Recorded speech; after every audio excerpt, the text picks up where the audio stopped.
Boa noite a todos, eu me chamo Gabriel Carvalho e serei o moderador da noite. Bem-vindos ao quarto dia da segunda semana da computação, o último dia de palestras. Lembrando que amanhã teremos pela manhã o mini curso de R e à tarde a maratona de programação. Eu gostaria de informar também que as inscrições para o mini curso e para a maratona seguem até o final dessa live.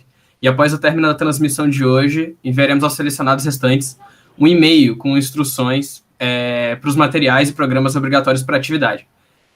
Lembrem de seguir as instruções e qualquer dúvida podem entrar em contato conosco nas redes sociais do Secomp ou pelo e-mail que receberem. Quem se inscreveu na maratona de programação, fica tranquilo. No final dessa transmissão, vocês também vão receber um e-mail com instruções e mais informações sobre como vai funcionar.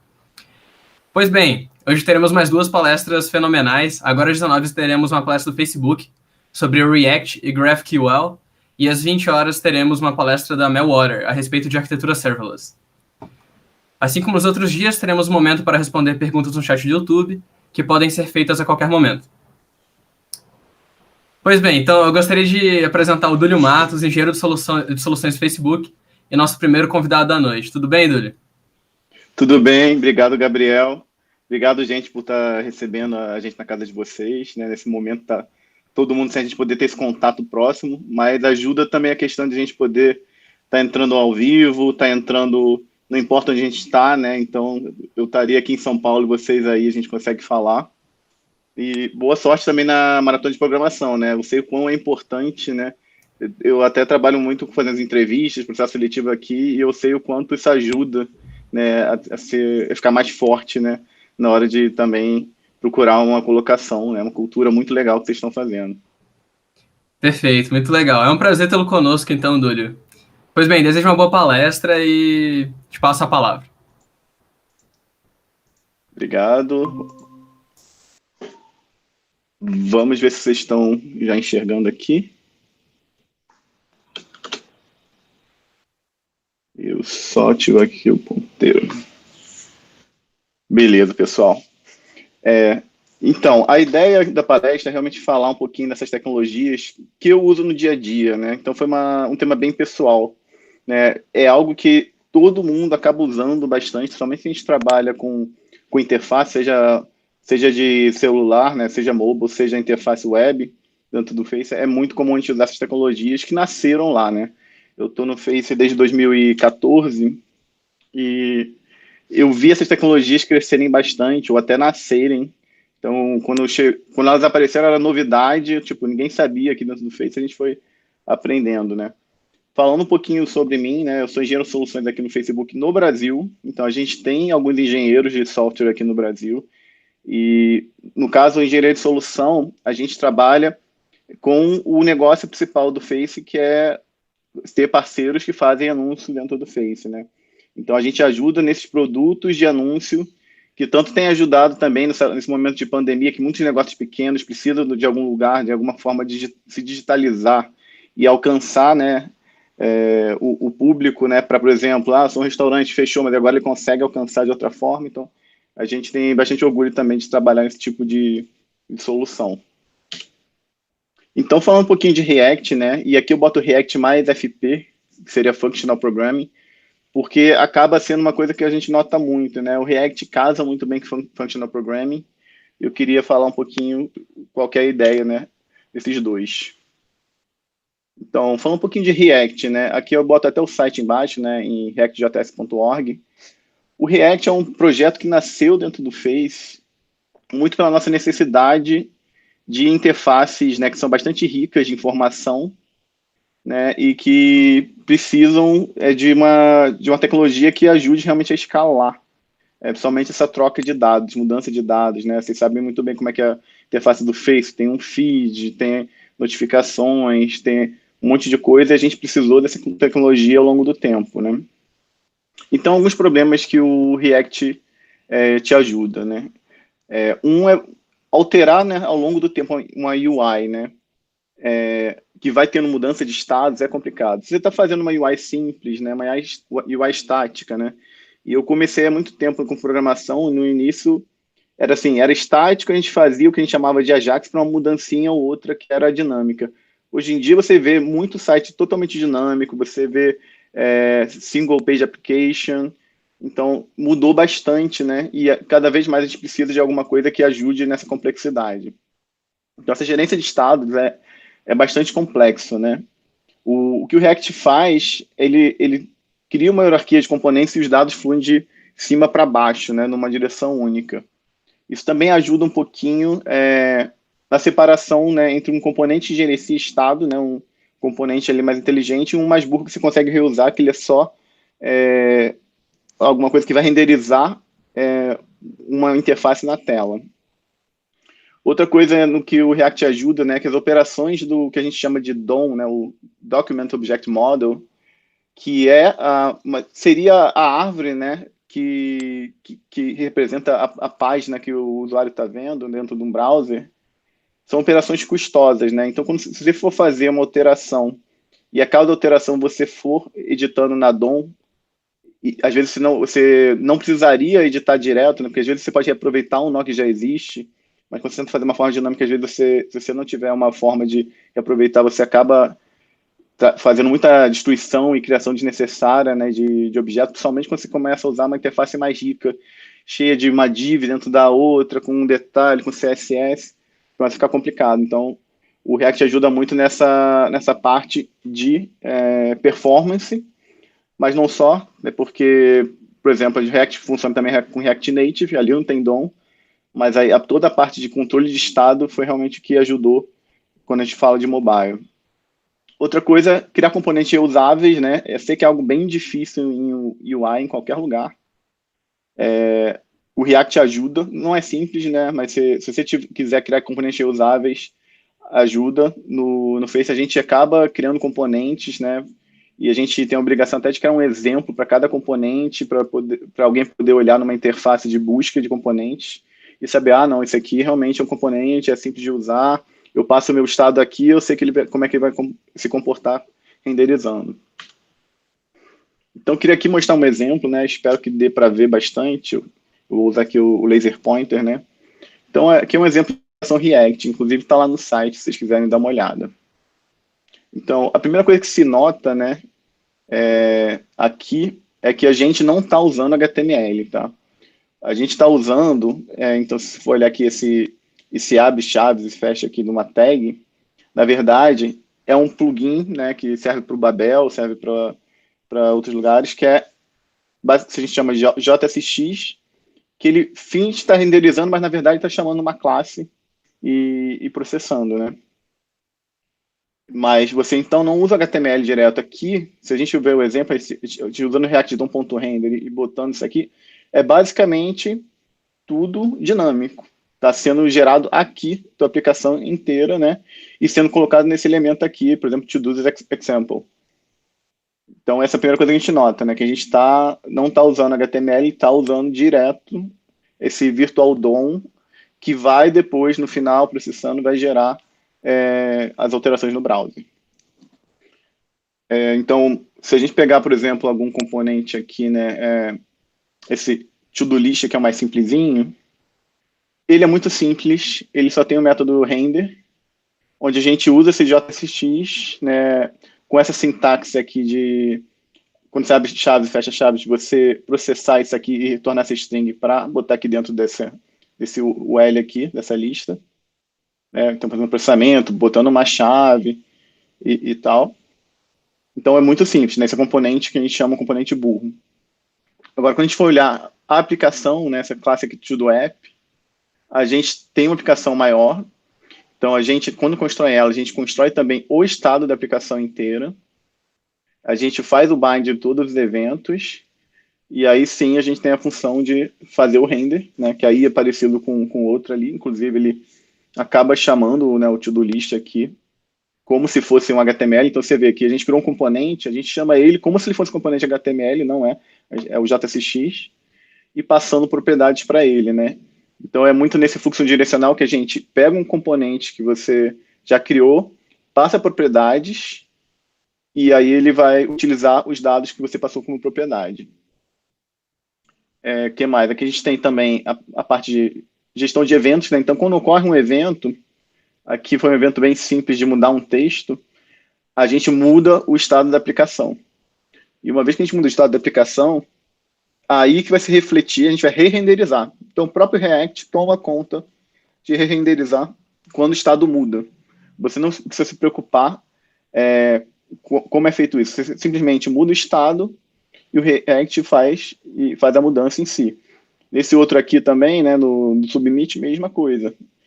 E uma coisa legal do React é que quando você muda, né, por exemplo, alguém digitou uma palavra, né, digitou uma letra, não aparece direto ali. Só vai aparecer quando a gente fizer esse handle e esse cascatear para baixo para ser mostrado.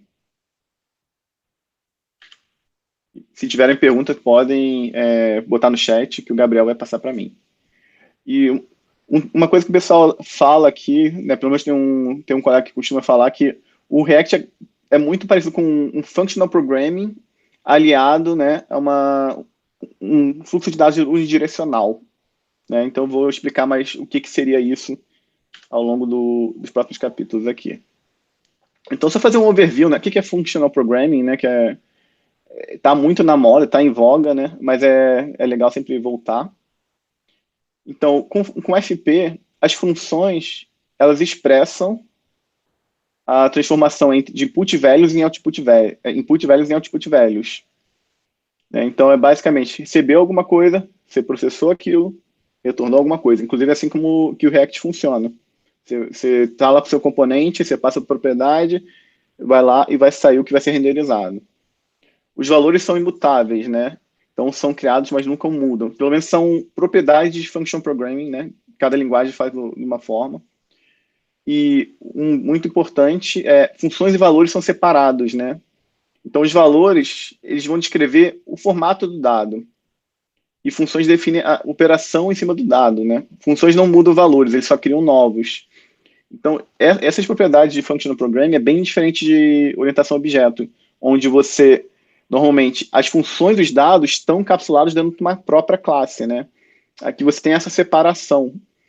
Acaba sendo mais simples, né? Então, você, por exemplo, pode usar React tanto com aquele exemplo que eu mostrei, que você está usando classe, mas pode usar também usando função. Eu vejo isso no dia a dia. Às vezes a gente está usando um, a gente está usando o outro. Então, é bem legal essa ideia de functional programming e se aplica a várias linguagens. E Dúlio, continuando, pode falar.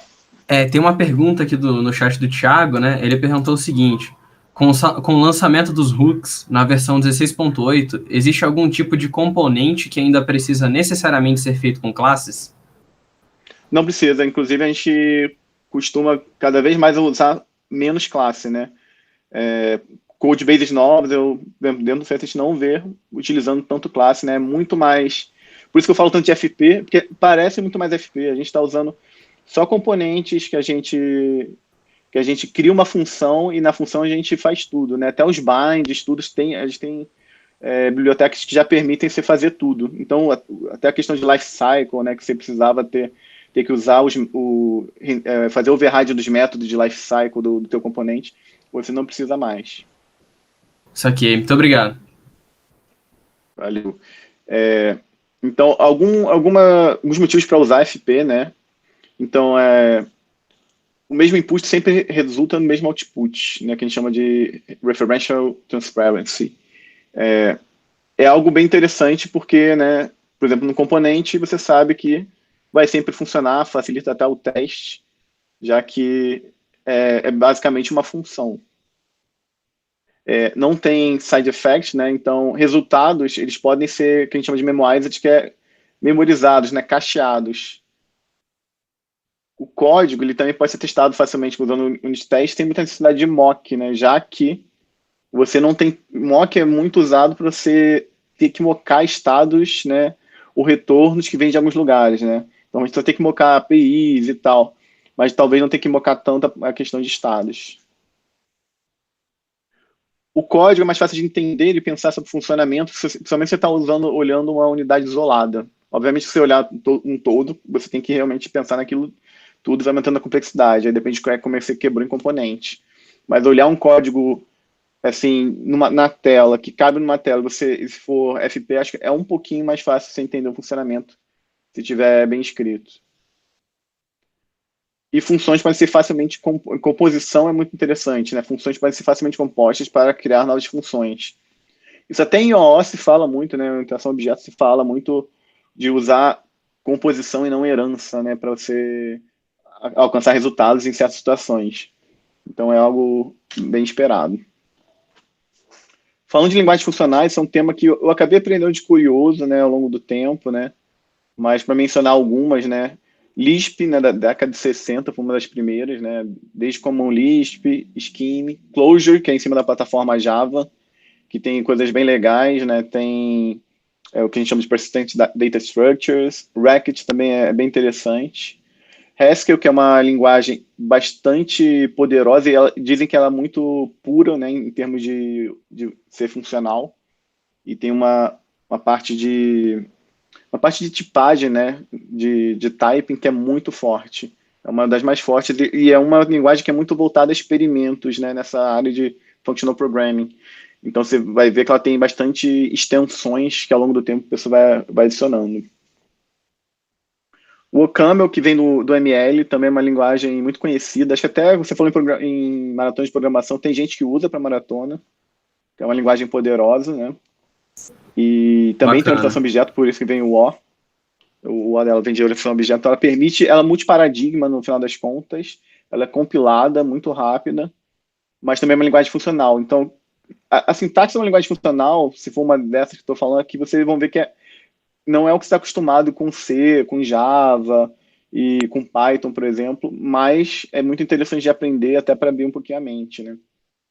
E, inclusive, você tem o F Sharp, que ele é muito baseado no Caml em certos sentidos, né? Só que ele é na plataforma .NET. Então, também é uma outra opção que você tem, né? Como Scala, você tem no Java, você tem Clojure, né? Que são funcionais, você tem essa daqui. Erlang também é bem legal, porque Erlang foi criada muito para fazer switch de telecomunicações. Ela é realmente. Você não tem como fazer mutação, então você definir um nome numa variável, você não pode redefinir o que vai ser ela, você tem que definir um outro novo nome com um novo valor.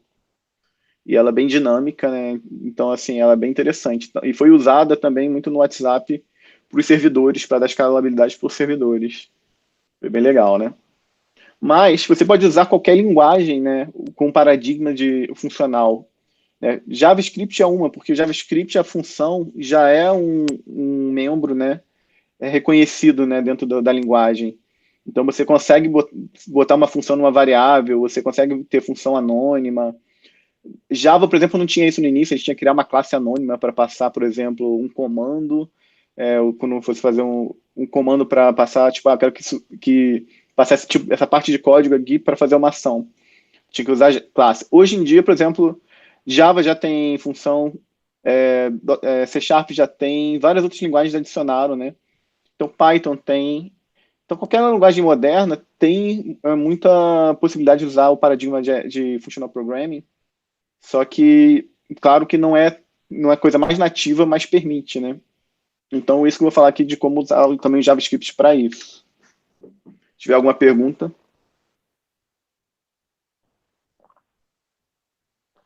Não temos nenhuma até então. Beleza. E como o FP se aplica ao React, né? O React, né, ele te permite expressar a sua UI como uma transformação de um estado imutável, né, que é uma propriedade que você passa para um componente, que vai transformar uma árvore DOM, né, uma específica, né? E aí o que o React faz, né? O seu componente gerou essa DOM nova, ele vai comparar com a DOM que você tinha anterior, por isso que chama de virtual DOM, ele faz a diferença e só aplica a diferença. Por isso que ele é tão mais rápido. E outros frameworks com certeza já fazem isso, porque seguiram esse paradigma. E o que eu estava falando 95% do seu código pode ser sendo stateless, né? Como naquele primeiro exemplo tinha lá o to-do list, ele era bem simplesinho, é exatamente isso, só passa as propriedades. E aqui, Gabriel, é um exemplo de não usar mais a classe, né? Que eu estou usando, que a gente chama de arrow function no JavaScript, né? Uhum. Que já é suportado, né? Você, às vezes precisa usar o Babel só para garantir compatibilidade com browsers mais antigos, mas é 100% suportado. E eu estou usando também uma tipagem aqui que a gente chama de Flow, que é a do Facebook, que o Facebook criou, mas existe também o TypeScript, que também funciona tão bem quanto. Então aqui ele é stateless, né? Então basicamente, para essas propriedades, ele gerou o que vai ser o novo componente. O React vai pegar lá esse novo componente, vai comparar e vai ver qual é a diferença. E sobre o estado, né? A gente tem dois tipos de estado em nossas aplicações, né? O view state, né? Tipo animações, posição de scroll. Isso aqui a gente não vai cobrir tanto, né? O React tem como fazer isso, tem bibliotecas que ajudam com animações, né? Que são coisas que você está sempre calculando ali, então às vezes parece ser mais interativo. Mas tem o data state, esse é o principal, né? São coisas que mudam em relação ao input do usuário ou do sistema, né? Então, por exemplo, chegou um resultado de uma chamada de API que você fez para o servidor, acabou de chegar. Agora você tem que mudar o estado e aquilo se propagar. Então é bem isso, né? E também o input do usuário. O usuário digitou alguma coisa no text box. Vai mudar o data state. E aí que entra essa necessidade de gerenciar os estados usando fluxo de dados unidirecional, né? Essa é uma técnica bem antiga já, desde a década de 60, né? Mas é muito usada hoje em dia para modelar fluxo de dados em aplicação, principalmente com a complexidade que a gente tem hoje. É uma alternativa aos métodos de MVC, MVVM, que sincronizam estados usando two-way data binding, né? O Angular fazia bastante isso, se fosse olhar o two-way data binding é que você tem lá o controller, o model e a view, e o model atualiza a view e a view atualiza o model, né? Então tem esse fluxo entre os dois. Então, para dar um exemplo aqui de MVC, né? Então, tem uma ação, por exemplo, um clique. Essa ação vai passar no controller, que vai atualizar o model, né? Aqui a ação podia ser até alguma coisa o carregamento da página, por exemplo, né? Vai para o controller que atualiza o model, que fala com a view, né? Então, mudou alguma coisa no modelo, muda na view, a view teve uma ação, alguma coisa que vai, por exemplo, aí sim, a pessoa digitou alguma coisa, vai lá para o model e fica nesse two-way data binding aqui entre eles. Quando a gente começou aqui com React, que se criou uma arquitetura, né, que é um paradigma, não é uma biblioteca, não é algo tipo, não usa isso aqui exatamente, mas é uma forma de pensar em como fazer esse tipo de arquitetura, né?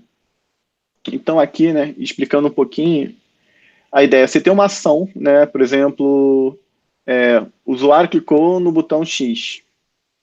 Isso vai para um dispatcher que manda essa ação para todas as stores, né? Então essas stores são recipientes de dados que estão registrados com esse dispatcher, que é único, é um dispatcher só, que aí sim, né, a view vai consumir os dados da store. E a view, no máximo, ela não fala diretamente, né, com o modelo, né, que a gente estaria aqui na store, né? Fala via ação com esse dispatcher que vai mandar para todo mundo, né? Então você, por exemplo, mudou algum dado que está em 2 lugares, esse dispatcher vai mandar para todas as stores e tipo tem 2 stores que tem aquele mesmo dado, vai ser atualizado. E depois eu já trabalhei até com uma aplicação que era só, né, esse paradigma aqui que era o Flux, já há alguns anos atrás, né, dentro do próprio Face. E hoje é mais comum a gente usar o Redux, que ele é uma simplificação, né? Então você só tem uma store, essa é a principal diferença, né? Que assim fala os componentes também dispara uma ação e esses reduces, eu vou mostrar um pouquinho mais para frente, eles pegam e pegam o estado anterior, processam e geram um novo estado. E a gente consegue cascatear eles, né? Porque eles são basicamente funções, como a gente estava falando de FP antes. Então, os princípios do Redux é single source of truth, né? Então, a ideia é que você tem a store, é dali que sai tudo. O estado é somente leitura, né? Então, a gente, por exemplo, vai passar um estado, vai ser um array somente leitura. Você pode modificar ele, depois gerar um novo array, aí passar via uma ação. E as mudanças são realizadas com funções puras dentro do Reducer. Aqui fica mais claro, de te dar um exemplo, né? O que a gente pode dizer de Single Source of Truth? Single Source of Truth é basicamente um estado da aplicação, né? Então aqui a gente tem uma única store. Se a gente fizer o get state dessa store, a gente está com o estado da aplicação toda. E isso ajuda bastante, né? Isso ajuda até você a ter renderização de servidor, mesclado em servidor e cliente, porque você sabe, né, repetir o estado da tua aplicação. É uma coisa única, não fica espalhado. O estado é read-only, né? E aqui é como a gente faz para mudar o estado. A gente faz um dispatch aqui na Store de uma ação. Então, a ação, esse objetinho aqui que a gente criou, né? Que tem o tipo, né? Que é o nome do... Basicamente, é o nome da ação. E aqui, o resto são parâmetros. Basicamente, a gente está falando, né, a gente está passando uma mensagem, ó. A mensagem seria complete to do com parâmetro index. É basicamente isso, é muito simples. E aí, quando a gente vai realmente fazer a alteração, né, a gente vai ter funções puras para alterar o estado, né? Aqui, dando um exemplo, a gente tem duas dessas, né? Então, essa aqui, Visibility Filter, né? Recebeu a ação Set Visibility Filter, que a gente está aqui mandando. Então, recebe todas as ações, né? Mas ela filtra. Se for essa daqui que eu quero realmente fazer uma alteração, eu vou usar esse parâmetro aqui, filter dela, para fazer o retorno. Agora, nesse outro aqui, também é bem parecido, né? A gente também vê a ação que está sendo feita e retorna um novo estado. Então, até para mostrar aqui, né, essa ideia, né, que a gente recebeu um estado. Aqui embaixo, a gente tem um array que está pegando o estado anterior, esses 3 pontinhos aqui no JavaScript. É uma sintaxe em que você faz o spread disso aqui dentro do array. E aí você inclui mais coisas no array, que pode até estar sobrescrevendo o que você já pegou aqui do estado anterior. Então, ele pega esse estado anterior e sobrescreve essa parte aqui do texto, passando aqui o completed false. E no final aqui a gente está combinando, né? Então, a gente tem duas funções que fazem alteração do estado, a gente consegue compor as duas aqui nesse Combine Reducers, né? Então, aqui a gente gerou um reducer e criou a store baseada nesse reducer, que é essa combinação de funções. E pronto, tá? Fica bem tranquilo de entender.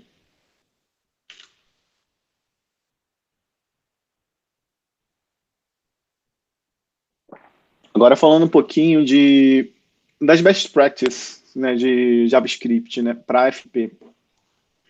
Então, uma coisa bem interessante, e é bem comum em linguagens de programação funcionais, é que as estruturas de dados sejam imutáveis quando possível, né? Então, por exemplo, né, no Face, a gente acabou criando uma biblioteca para JavaScript chamada Immutable. Então, por exemplo, a gente tem mapa, tem set, tem lista, tem record que substitui um objeto. E basicamente é um jeito, né, de você ter uma estrutura de dados que permitem fazer cópias, mas garantem imutabilidade. Então, a cópia é barata, né, você faz uma mudança, vai gerar uma nova cópia. Então, dá para um exemplo aqui no mapa, né? Eu tenho o mapa 1, defini ele através desse objeto aqui, né, que tem A apontando aqui para B. Eu fiz uma mudança, então adicionei uma nova entrada nesse mapa. Se eu for comparar os dois, não é a mesma coisa. Quando eu fiz esse set, ele gerou um novo mapa. Aqui na lista, mesma coisa. A gente faz um push, a gente não fez o push no anterior, a gente fez um push novo. Isso ajuda muito no React quando a gente está tendo aquele state que a gente viu no outro slide. A gente não corre o risco de alterar sem querer aquele objeto, né? Porque aquele objeto não é mutável. Senão você tem que ficar se policiando para não alterar, senão você está quebrando como é que você queria usar o paradigma. Tem outras formas, né? Então, se você usa tipagem, né? Então, tipagem JavaScript normalmente são bibliotecas, são serviços que ele transforma a tua linguagem, né? Então, por exemplo, com Flow, você bota bota tipagem usando 2 pontos e aí o tipo que você quer. Vai ter uma checagem enquanto você vai ter um daemon lá rodando, fazendo a checagem e te dizendo se teve erro. E na hora disso aqui ir para produção, na verdade, esse tipo não existe, né? Então, o tipo realmente sumiu. Mas você já fez a checagem em tempo de quase de compilação. Não é uma linguagem compilada, mas a gente fez esse tipo de checagem. Até o Python, por exemplo, já permite hoje fazer isso, né? Você tem uma tipagem opcional e você tem um checador na hora que você está desenvolvendo, né? E fazer integração com a IDE. Então, isso aqui já permite você também evitar fazer uma mudança. Você disse que você pegou um estado e ele é read-only, não tem como você mudar. Então, você pode usar objetos simples como um array. E aí fica menos custoso que usar uma biblioteca que, tipo, seria mais pesado, como usar Immutable, né? Então é questão de preferência também. Aquela biblioteca Immutable tem bastante coisa legal, mas aqui é outra forma de você fazer a mesma coisa. Ou, por exemplo, se estivesse usando objeto, existe já o Object Freeze de JavaScript que você poderia fazer a mesma coisa. Outra coisa, assim, mais de falando de linguagem funcional, né, um requerimento, né, mas eu uso muito isso quando eu estou revisando código. Eu gosto muito de entender, por exemplo, se tem um for, né, que está fazendo duas mudanças, eu já penso, se o for está fazendo duas mudanças, são duas transformações. Então, eu poderia estar usando um map, um filter, um find, um reduce.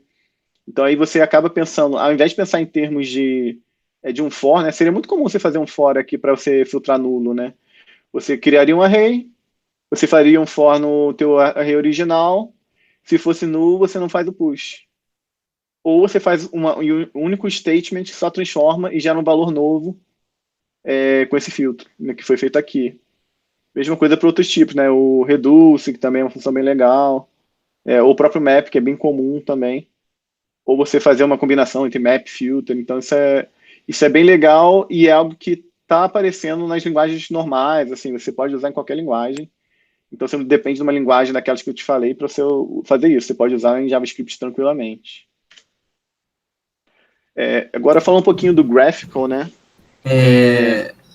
Dúlio, antes de entrar no Graph, tem uma outra pergunta sobre o React aqui no chat do YouTube, do Thiago Gouveia. Ele pergunta qual a diferença entre Redux e Context API?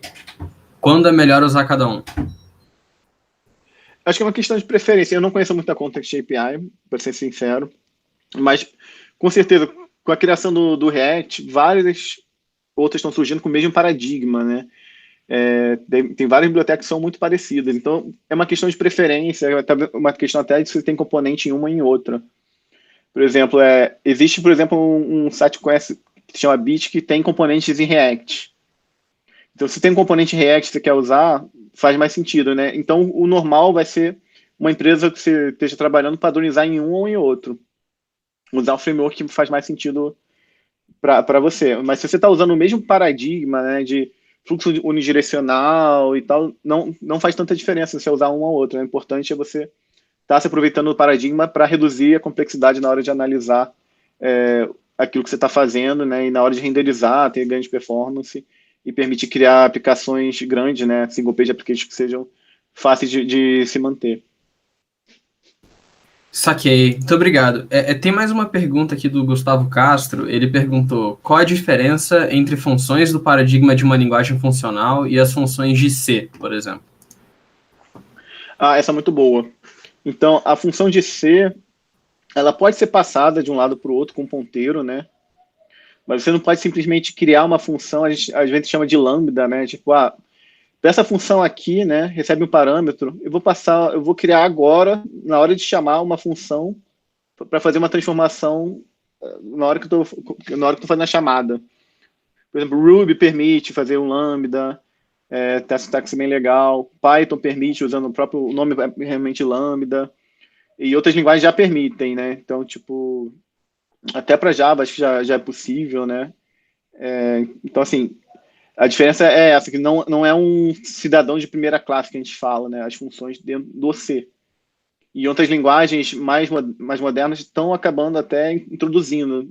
Talvez o C++ esteja introduzindo em outras linguagens, né? Então, essa questão de você realmente poder passar uma função como se fosse um objeto qualquer, como se fosse um valor qualquer. Entendi. Muito obrigado. Beleza. Legal. Então, aqui eu vou passar para o Graphical, né? O Graphical também é uma tecnologia que a gente usa bastante e vale entrar um pouquinho, né? A gente usa tanto no mobile quanto na web. Então, por que foi criado o Graphical, né? Ele surgiu muito tempo atrás, até antes de eu entrar no Face.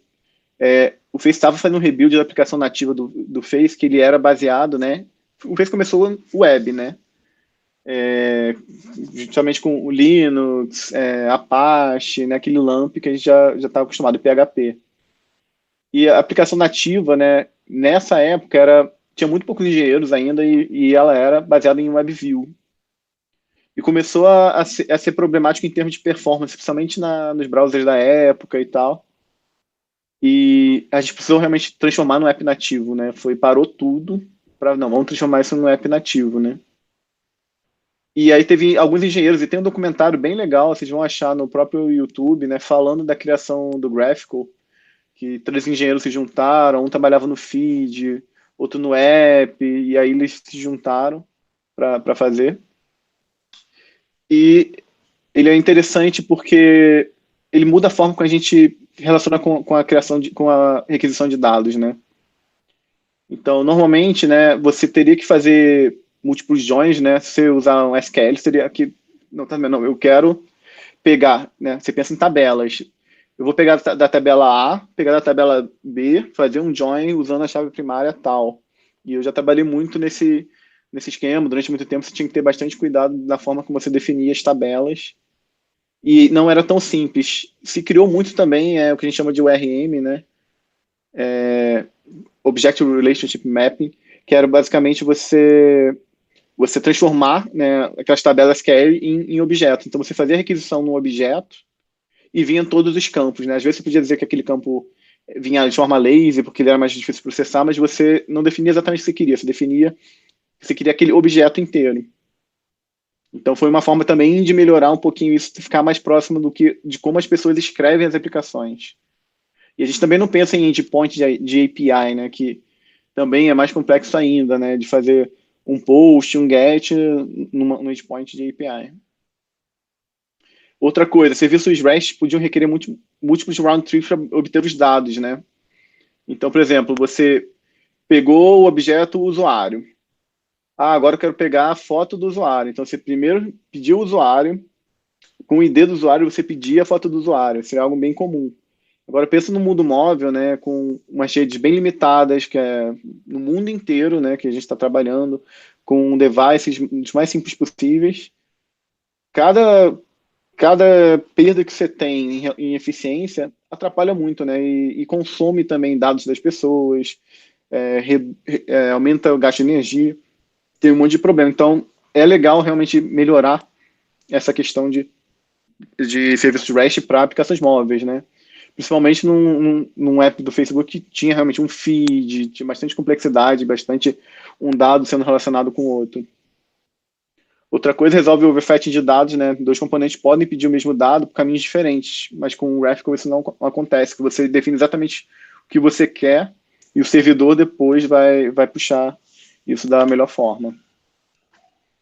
Aqui eu queria dar alguns exemplos de Graphical, né? Só bem introdutórios, né? Então, para dar um exemplo de query, né? Se você olhar essa query, quase parece um JSON, mas sem a parte do valor aqui, né? Só passando as chaves, né? Então, por exemplo, eu peguei aqui me name, né? Me seria, sou eu, qual o meu nome? E o retorno vem como uma forma de JSON, né? Que está bem mais próximo de como as pessoas querem escrever aplicações. E o que seria esse me, né? Tipo, ele poderia ser também é um field, mas poderia ser um field com parâmetro, né? Então você poderia passar o ID, né? Por exemplo, eu quero pegar, você viu o usuário tal, agora eu quero saber se esse usuário que foi selecionado, qual é a propriedade dele. Poderia ser também. Sobre campos, você pode ter outros campos também, né? Então, que pedir o nome, posso pegar um outro campo que ele em si tem campos, né? Então, por isso que a gente fala que é um grafo, né? E lembra muito quando a gente olhou o React, né? Que a gente tinha aquele estado do objeto como um grafo único. Aqui é a mesma ideia, de você, eu quero fazer a query como se tivesse um grafo único e falar exatamente, declarativamente, qual é o dado que eu quero. Então, aqui para dar esse exemplo, né, pedir o profile picture, né, largura, altura e URL. E veio aqui, não, me retornou exatamente o que eu pedi. Agora, eu posso também, né, então os campos permitem isso, de adicionar parâmetros, né. Aqui no caso, eu pedi uma foto, mas com um tamanho específico. Então aquilo foi interpretado e no final realmente retornei com um tamanho diferente.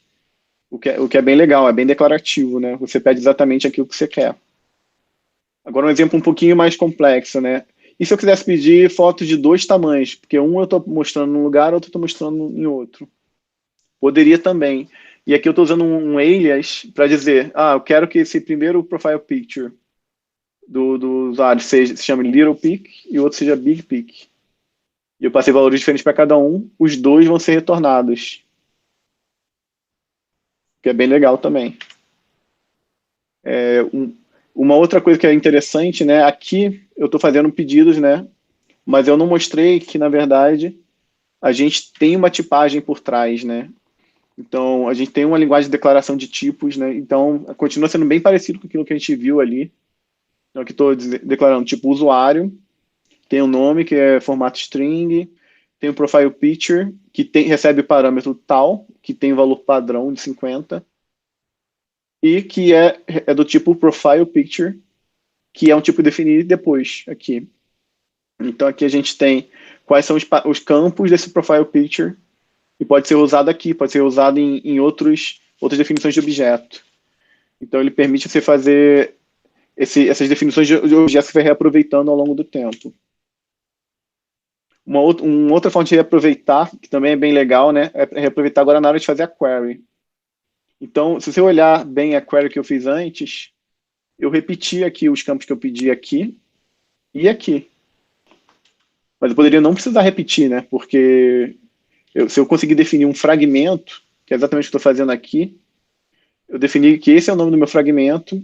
Quando eu usar esse nome, eu estou me referindo a isso aqui, fica fácil de você esconder mais o que, por exemplo, que um componente está pedindo, né, para o outro, né? Às vezes você está com um componente um dentro do outro, o daqui de baixo vai conseguir dizer, não, eu quero esses campos, o de cima não precisa saber exatamente quais são os campos que o de baixo está recebendo. Então tá realmente escondendo um encapsulamento exatamente de qual o dado que você pedir mais embaixo. Então, para dar um exemplo aqui, a gente usa aqui 3 pontinhos e profile pic info. Então, agora eu estou pegando os campos, né, igual, e eu reduzi ao máximo aqui como é o formato da minha query. Outra coisa que é suportada no Graphical, mutações, obviamente, né, você vai fazer mutações, mas a linguagem também acaba sendo bem parecida, né, você define o que é a mutação que você quer fazer. Então, esse create review já foi definido no servidor, o que aquilo significa, aí lá vai ser interpretado, independente de qual é o seu banco de dados, pode ser relacional, pode ser qualquer um, vai ser interpretado com uma alteração que você vai fazer. Foi definida, com tipagem e tudo, né? E aí você está falando exatamente o que você vai passar para fazer a alteração, o que você vai receber de volta daquela alteração que você vai provavelmente querer usar para fazer algum update depois da mutação ocorrer. Então, aqui um exemplo tem a mutação, você passa os parâmetros, a gente inclusive tem uma interface que chama GraphIQL, GraphIQL, que permite você fazer essas queries como se fosse o que você tinha em SQL, você tinha interface de fazer query, então é a mesma coisa. Eu passei os parâmetros e aqui tem o meu retorno, então foi bem sucedido, e aqui está o meu retorno. Saquei. Tem alguma pergunta? Tem sim. O Thiago Gouveia perguntou aqui no chat se dá para usar GraphQL com base SQL. Sim, exatamente. É totalmente agnóstico, né?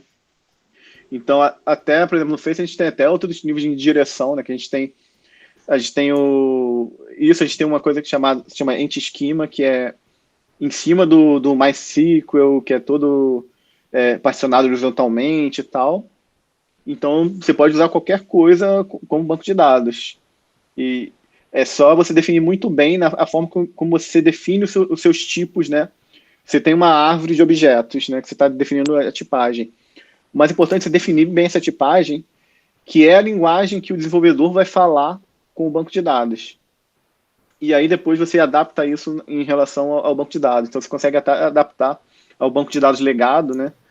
Só que é importante você não ficar muito... Tipo, se o banco de dados é bem legado e aquele formato não é tão legal para usar na aplicação, você pode adaptar realmente para ficar um formato legal, igual a gente viu aqui, mas por trás ser um banco de dados relacional. Entendi, é como se fosse um meio do caminho, né? Middleware, exatamente. Isso aqui. Acho que até responde a pergunta do Gustavo aqui, que vem logo em seguida, que ele pergunta, o GraphQL então, para construir o banco de dados ou é algo mais intermediário, para consultas e modificações? Exatamente. Ele é intermediário. Então, ele é muito para resolver os problemas de escalabilidade de você ter alguém na ponta fazendo requisição de dados, então ele conseguir pedir exatamente o que ele quer. E você pode até juntar as requisições para fazer de uma vez só, e você faz o mesmo daquilo, porque pode ter coisa repetida, e você pede para o servidor exatamente o que você quer. Na ponta, aí o servidor vai realmente aí vai conseguir interpretar e adaptar, seja um MySQL, seja alguma coisa cloud-based, pode ser o que você quiser do outro lado. E então aqui eu não vou nem falar do servidor, né, porque já é um tema bem mais complexo, mas imagina que tem um servidor que vai adaptar para o banco de dados que você tem. Saquei. Muito obrigado, Duri. Muito legal, inclusive. Bem interessante. Não, legal. São assuntos que, assim, é o dia a dia que a gente tem, mas a gente nunca acaba aprendendo isso de cara, né? A gente começa fazendo, vou fazer alguma tarefa, vou entender isso. Então, até para contar, a primeira vez que eu fui fazer algo de React na empresa, eu acho que eu passei uma semana aprendendo para fazer o início do projeto para o resto do time, para ensinar para o resto do time. E foi bem legal começar a ter esse entendimento, o que é aquela questão de store.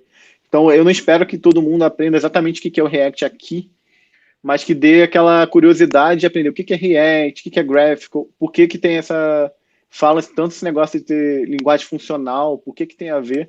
Então, tem muito a ver com essa questão de problemas em escala, né, que a gente tenta resolver com essas tecnologias. Se o seu problema é mais simples, pode ser que você não queira usar, né, um React, pode ser que você não queira usar um Graphical, tipo, você usa lá um SQL usando um banco de dados simples ali e resolve o teu problema, ou você vai usar um Ruby on Rails, também resolve o seu problema.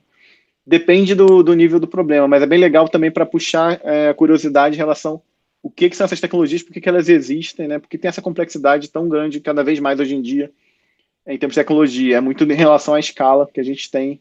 Esses são os desafios. Saquei. Muito massa. Beleza.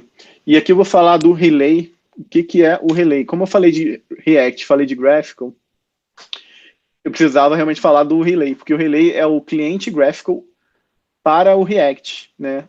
Você vai usar bastante em aplicação web, né? O site aqui é o relay.dev.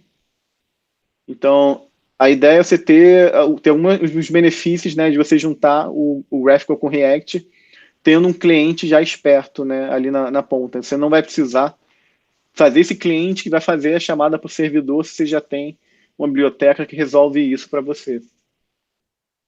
Então, alguns benefícios, né, é o isolamento, não é rápida interação, porque eu vou mostrar mais para frente, mas a forma como a gente declara os dados, a gente declara no componente os dados que o componente precisam, com uma query graphical, que depois o próprio Relay vai compilar e descobrir como é que faz para chamar, para puxar o dado.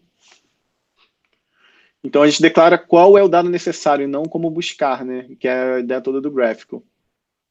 E o como buscar está sendo resolvido pelo Relay completamente. Reduz round trips, que já acho que até falei um pouco antes, né? Que é um problema para o mobile, né? Porque você pode agregar requisição de dados para a aplicação inteira, né? Você pode esperar um pouco, juntar uma massa de requisições e fazer uma requisição única. Como a nossa requisição é um grafo mesmo, né? E, tipo, já vi vários exemplos dentro do Face em que você, tipo, está pedindo vários dados numa mesma requisição, então cada um é um field diferente, com parâmetros diferentes, às vezes você está pedindo o mesmo field em lugares diferentes, e depois a gente agrega, né, esses dados e deduplica antes de fazer a chamada para o servidor. E eles vêm de uma forma única. É muito mais eficiente, né, e para o mobile nem se fala, né, dado as limitações que a gente tem. Outra coisa, consistência de dados automática.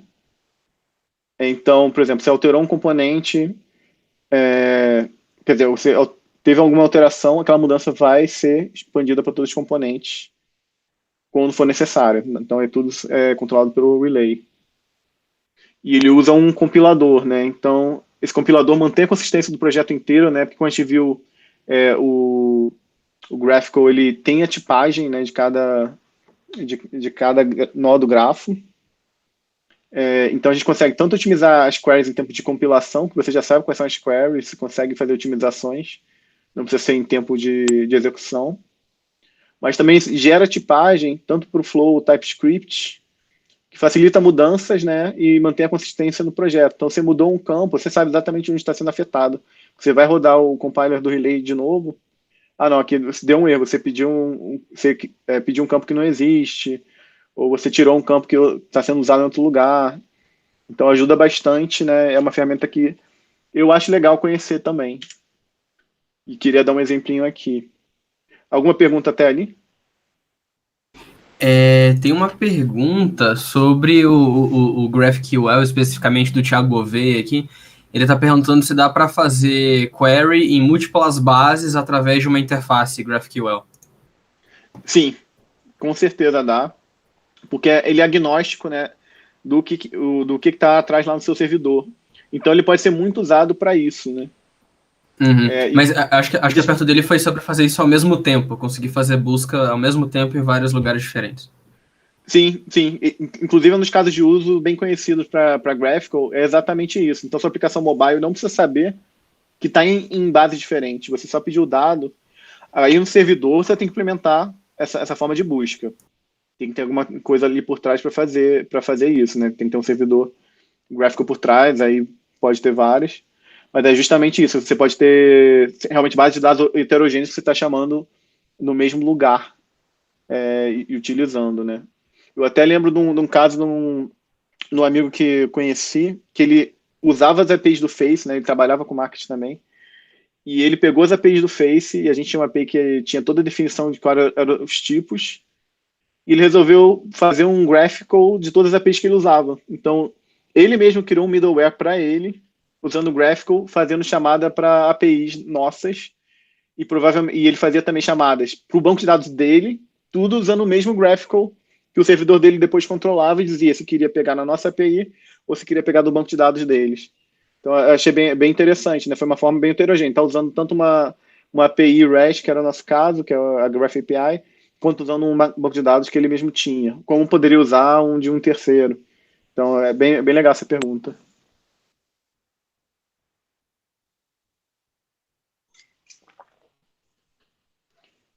Aqui não sei se dá para Beleza, ver Dori, muito bem. obrigado. Aqui é para dar um exemplo realmente do uso do Relay numa aplicação React. Então aqui o que muda, né, a gente pediu algumas coisas do React Relay aqui, né, que é esse Create Fragment Container, o Graphical e o Query Renderer. Eu vou explicar aqui que é cada um. E também tem uma parte de environment aqui. Então aqui a gente está criando uma função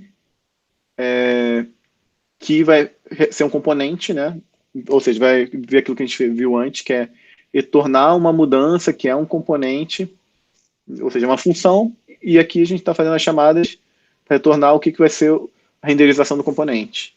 Só que como é que a gente faz o uso do dado aqui? A gente tem esse query render, onde a gente passa qual é o environment, a gente passa qual é a query graphical, e essa chamadinha aqui, essa sintaxe é uma que o compiler relay, né, quando ele vê esse gráfico abrindo uma chave aqui para inclinadinha aqui e botando uma query, ele compila essa query. Então eu peguei, estava mexendo no meu componente, agora eu quero adicionar a parte de busca de dados. Eu defini isso aqui, é exatamente a query que eu quero, vai ser compilada, vai ser validada e vai gerar código para fazer essa chamada por trás dos panos. E aqui eu passo os parâmetros, né? Aqui no caso eu passei o ID do artista e aqui eu passei como é que vai ser o render se funcionar. Se funcionou, se deu erro, vou renderizar de uma forma, se não de outra. Então ficou bem declarativo aqui também a forma de utilizar. Sempre com esse detalhe de que agora a gente está realmente fazendo uma compilação da query, que é o passo que vai ajudar a validar. Aqui você pode ver que eu estou usando também um fragmento, né, para fazer para pedir o que eu preciso passar, né? Então, por exemplo, né, nesse caso, eu estou usando, acho que aqui ficou apagadinho, mas estou renderizando esse componente artista. E estou passando a propriedade, né, o que é o artista. Mas como é que eu defini o artista? É esse cara aqui que vai puxar esses campos que eu não sei quais são esses campos. Onde é que estão definindo esses campos? No componente abaixo. Então, quando você for olhar esse componente aqui num outro arquivo, ele que vai definir, usando esse fragment container, o que ele precisa. Eu não defini aqui em cima tudo que eu preciso embaixo. Imagina que você tem uma classe Py, a gente está usando realmente uma hierarquia, né? Que tem um monte de componente embaixo e essa classe Py que faz a chamada da query, como a gente faz aqui. Se cada campinho tivesse que estar definido aqui de todos de baixo, ia ficar uma confusão de entender. Por isso tem o fragmento. Aqui a gente só define o que é o fragmento, né? E aí aqui vai ser a variável que vai ser usada, que essa é a artista aqui. A gente só passa isso aqui para frente.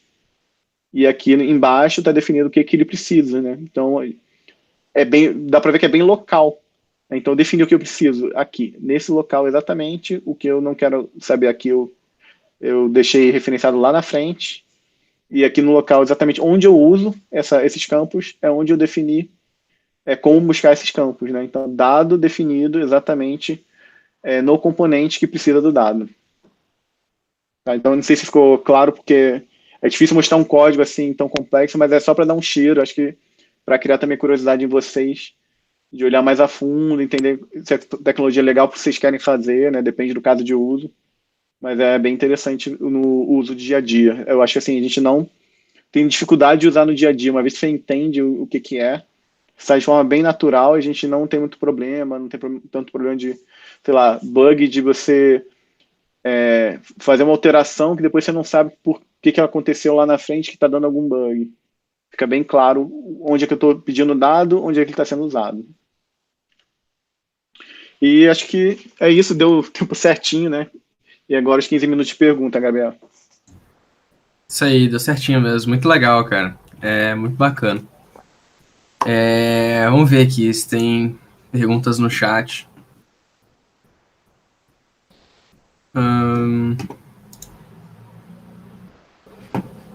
Não tem perguntas no chat, mas eu tenho uma pergunta, na verdade, é uma curiosidade minha. Sobre o React em si, né? Porque o React ele é utilizado no desenvolvimento ou ele também roda no cliente? Boa pergunta, excelente pergunta.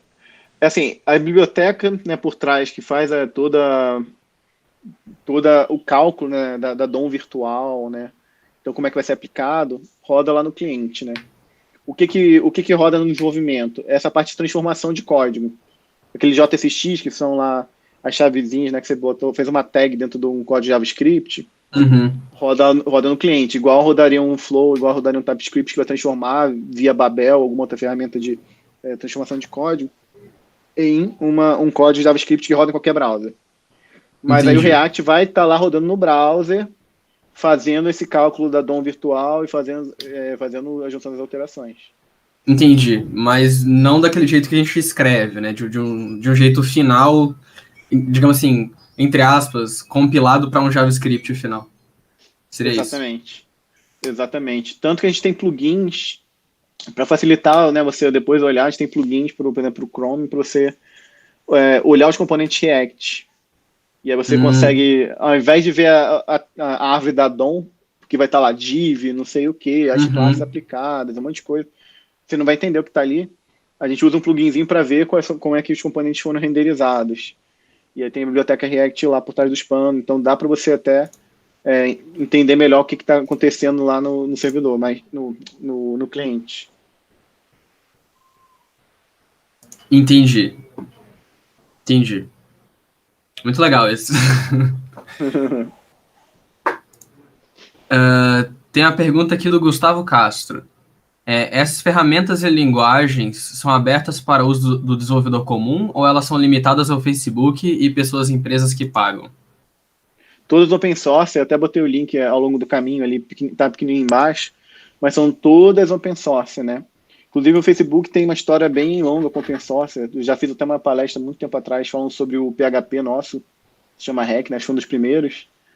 Tipo, a gente resolveu um problema pra gente, depois tornou open source. Mesma coisa com o React, né? Inclusive, o React é um dos casos de sucesso de open source nossos gigantes, né?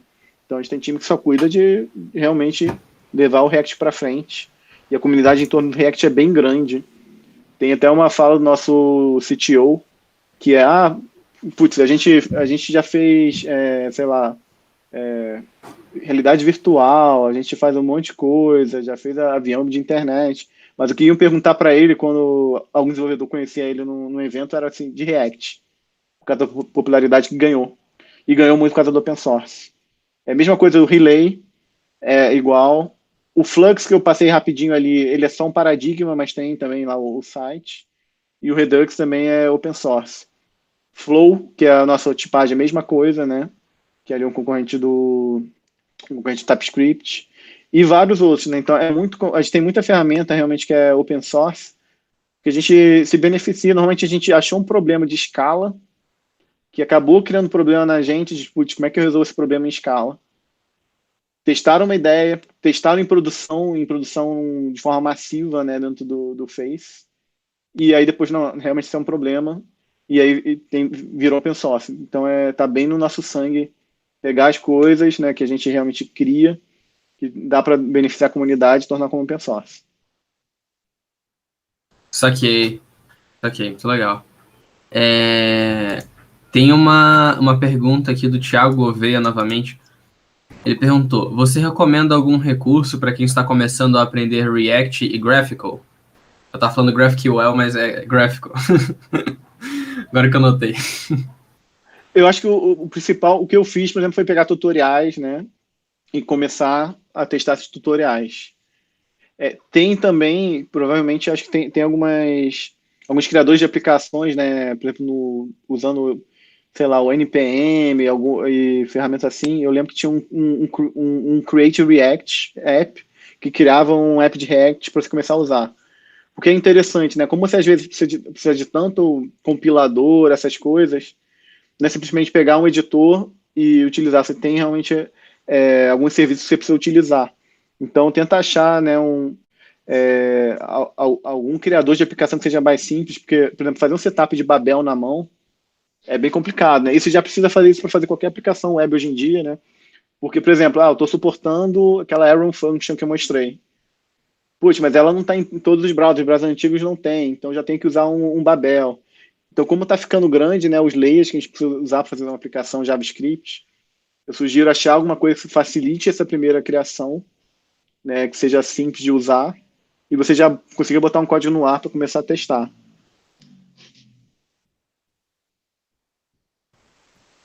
Saquei, saquei. A gente não tem mais nenhuma pergunta no chat, pelo menos até o momento. Aproveitar esses últimos minutos para te perguntar sobre como é trabalhar no Facebook, né?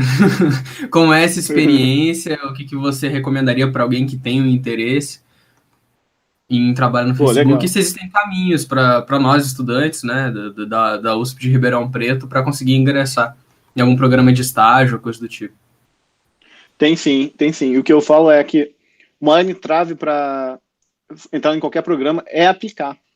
Porque vocês têm que acreditar que vocês conseguem aplicar e vai conseguir passar, né? Você falou bastante da questão de maratona, né? Se você está muito bem em uma maratona, se está bem em código, qualquer empresa internacional, né, como Facebook e outras, elas pegam os melhores engenheiros, assim, não importa se você é de Ribeirão, de onde você é, de que faculdade você faz, acho que isso aí já está muito no passado. Ter essa capacidade de pensar, resolver algoritmos, e tecnologia você aprende. Então tem oportunidade, né, no Face, né, tem recrutamento que é global, né, para estágio, né, existem estágios fora, como qualquer empresa do nosso tamanho, né, que você fica 3 meses. No Brasil, né, de onde eu sou, a gente tem programa de estágios também, só que os times aqui são bem menores, que a gente não tem uma equipe de produto específico aqui. A gente trabalha com os produtos de anúncios, né, no meu time, tem outros times que trabalham com outros produtos, com parceiros, né, então que a gente fala é um client-facing engineer, engenheiro que fala ou com o cliente ou algum parceiro, e não tem um produto específico, mas a gente também a gente tem um programa de estágio aqui, já tem bastante sucesso, desde 2015 a gente aplica, né? Então, para quem gosta de um time diferente, como é que é o nosso, né, que a gente lida também entendendo o negócio, né, eu trabalho há muitos anos com os e-commerces aqui no Brasil, e outros times devem estar trabalhando com outros tipos de parceiros, tem como aplicar aqui local. Mas, de qualquer forma, você pode aplicar, né, para fora. Tem estágio todo ano, são estágios de 3 meses. Agora, com a pandemia, até os estágios tiveram que ser remotos, né? Normalmente é no local, é absorvendo todo o ambiente. Eu recomendo muito vocês a aplicarem, entrarem em contato. Qualquer coisa, fale com o Gabriel, para a gente ver depois com quem eu boto em contato com o Gabriel para estar em contato com a faculdade todo ano, né? Então, nosso Beleza, recrutamento de ótimo. universidade é muito grande. É bem grande. Quanto mais a gente tiver esse sucesso de brazuca indo lá para fora, eu acho muito legal. A gente também acha. A gente também acha muito bom. É isso aí. Dúlio, Beleza. pô, cara, muito obrigado mais uma vez pela sua palestra. Foi muito legal. O pessoal tá agradecendo aqui no chat do YouTube. Acho que foi um conteúdo que com certeza agregou para todo mundo aqui. Muito obrigado pela sua presença. E é isso, pessoal. Agora a gente vai para um intervalo rápido. Daqui a pouco, às 8h15, a gente volta para a nossa segunda palestra, palestra da Meltwater, sobre arquitetura serverless. Então, até já. Obrigado. Só agradecendo, Gabriel. Obrigado pelo convite. Obrigado, pessoal, por deixar entrar um pouquinho aí na casa de vocês, falar um pouquinho do meu trabalho do dia a dia. E é bem o que o Gabriel falou. Apliquem, acreditem e, assim, usem a curiosidade, porque não tem nada que a gente aqui no Brasil não consiga em relação a qualquer engenheiro de qualquer país. Massa demais. Obrigado, Dúlio. Valeu, pessoal.